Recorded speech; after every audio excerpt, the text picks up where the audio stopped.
Hi there, my name is Lo. Welcome to my channel where I discuss everything between Hermes and grocery bags.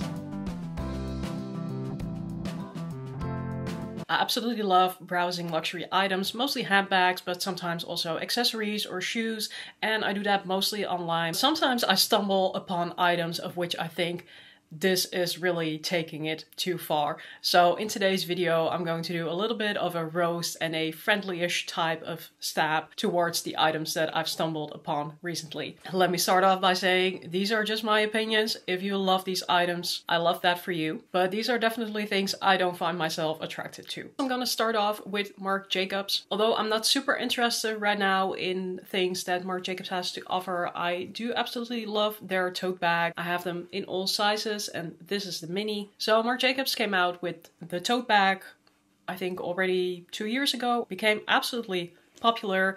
Then I also saw other variations, so I think next up was the bucket bag. Sure, bucket bags are not my thing, but cute. Then later on they also came out with the sack bag and the duffel bag, but then recently I stumbled upon the item of which I was thinking, okay, you're taking it a little bit too far now, and that was the wallet. I know that not everybody loves this big logoing and the statement of the tote bag to begin with, but when it says on so many items what they are, I'm starting to feel like they are a learning aid for people who are trying to study English. Then next up, I want to discuss bags that are made in materials that do no justice to the original design of the bag. So I think this first really dawned on me when I was watching a video from Maria from Candy Cottons. I think it was some sort of wishlist type of video where she was talking about the Saint Laurent 5 à 7, but in nylon. So I think this particular bag is absolutely beautiful in the leather, although it's not a very convenient style for me. But the whole point of the 5 à 7 was that it is sort of a happy hour bag. So it needs to be something a little bit classy that you can take after work to go have a drink with your coworkers, for example. And I personally think that having it in nylon, even though it looks nice, it is not really in line anymore with the original thought behind the bag. To me, it was a bit of an odd decision. But YSL's currently bring out quite a number of their bags in nylon, so perhaps they just wanted to do it across the full range. I also need to take a little bit of a stab at Bottega Veneta, even though I really like that brand. One of those cases where Bottega definitely took it a bit too far, in my opinion, is with the Jody Mini. The Jody Mini is normally made out of this beautiful woven leather. At some point they came out with this metallic chlorophyll variant, which I think a lot of us have seen on Cassie Thorpe. Definitely think that is a very interesting bag. Where for me it crosses the line a little bit is the variants that they bring out in this plushy material, or there's also this puffy variant. I think Bottega might be trying out a number of things. Overall, I think I'm just trying to say not every bag needs to be brought out in every sort of material. Staying on the topic of different materials, something that's been really kind of grinding my gears,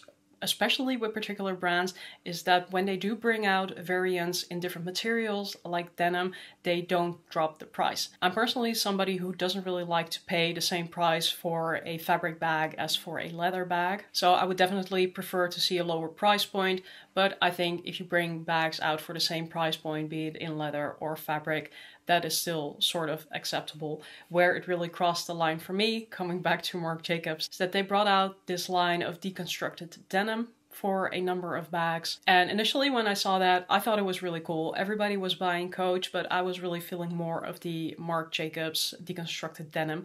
But then I saw the prices on those items. So I can understand, because of the way it is constructed, it might actually be a little bit more complex than leather. I find it hard to say, but at least where I live, these bags are nearly twice the price of the original leather version. The large tote bag, that in the deconstructed denim costs 950 euros, while the full leather version costs 600 euros. Full retail, and any other fabric version of the large tote bag costs only 275 euros. So I do think that the deconstructed denim is horribly overpriced, and coming to think of it, they've also done the patchwork denim, which I can imagine is simpler to make, yet still somewhat of the same principle. So asking these exorbitant prices for the deconstructed denim is really taking it a bridge too far for me. Even if these bags go on sale at some point in time, they are still going to be way too expensive. In any case, I'm sticking with my cheaper denim bag alternatives for now, until I find a denim bag of higher price category that I absolutely fall in love with. Moving on, I want to discuss staggering prices still, but then on items of which I am surprised that they're kind of made in the first place, because they don't look extremely well crafted to me. Generally because of the materials and the way that they look, it also seems like they don't have a lot of longevity to them. So one pearl that I found is this Dior belt. I'll put it up in the screen. Original retail price 790 euros. Currently with discount retailing for a little bit over 300 euros. It's basically the Dior logo with, I don't really even know how to describe it. Looks like somebody got very excited in braiding and then halfway decided that they didn't want to do it anymore and they started braiding in some different way. I think just making this sort of thing doesn't really make a lot of sense. It's borderline wasteful to put this in production in the first place. I feel kind of similar when I see a lot of costume jewelry from luxury brands. Taking a bit of a stab at Bottega once again, just because I stumbled on these earrings that they have. So I see a number of them that sell for almost 500 euros full retail. They've gone on sale with 45 up to 70% discount. And for that money, you're getting something that's sterling silver with enamel if you're lucky, but sometimes they don't even have silver. I can understand that brands want to set a high price so that people don't buy into their items too easily. But asking 500 euros for something that is sterling silver at best, I think they could definitely bring down the price with a couple of €100. Just personally thinking it's taking it a bit too far. And then the last topic for today, which I actually find quite difficult because to some extent I do really like the aesthetics, but it is bags that are, to me, hopelessly impractical. So you might think, who am I to say that some things are hopelessly impractical? I recently got this Furla Opportunity tote in a fairly light color, for example. But let's indeed start with these bags that are of a fairly light fabric. I see this come by a lot. I guess it is trending to some extent. Perhaps it's what we're supposed to wear for spring and summer this year. But I see a lot of brands bringing out bags in basically a very light canvas. I don't actually know how to describe it very well because I've never really seen it in person, but I will definitely pop some images up for you on the screen so that you can have a sense of what I'm talking about. So there's this bucket bag from Burberry, for example, that I really like.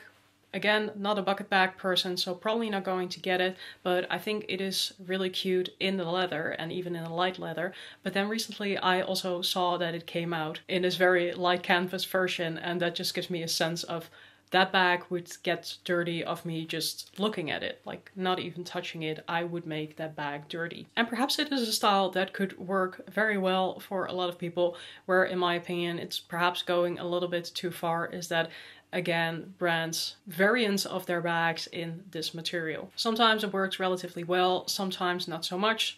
For example, for this Burberry bucket bag, I'm really missing some leather trimming on this bag. I've also seen the Coach Idol bag come out in this material where it does have the leather. Personally, I'm not a big fan. Again, I think that bringing out the bag in this fabric doesn't really do a lot for the design of the bag, but that is again just my personal opinion. Another thing that I stumble upon time and time again that I think is actually quite cool, but I think it's also quite funny, and that's these Chloe bags that have a lot of fringe or tassels. I think you would call it fringe. There's basically a lot of loose threads hanging off their bags. And I can absolutely see some people with a more bowish type of style rocking this, but there's this one particular bag that did make me laugh a little bit. I don't actually know what the style is called. Again, I will just pop it on the screen, but this whole strap is basically just fringe and tassels. Pretty cool. But at some point you might want to wonder how much fringe is too much fringe. So that's it for today. Again, this was all just in good fun. Definitely no intention to offend anybody. Let me know down below in the comments, can you relate to some of the things I've said? Or perhaps you have other examples of bags where you thought like, okay, perhaps you should take a little break and revisit this later, and perhaps reconsider or stop what you're doing. If you like this video, please give it a thumbs up and consider subscribing to my channel, because I would love to get to 1,000 subscribers this year, and I'm getting pretty close. And remember, for now, there's a styling and situation and a taste for everything, so don't judge, even though I was definitely a bit judgy today. Wear whatever the bag you like. Until next time, as we would say in Dutch. Doei!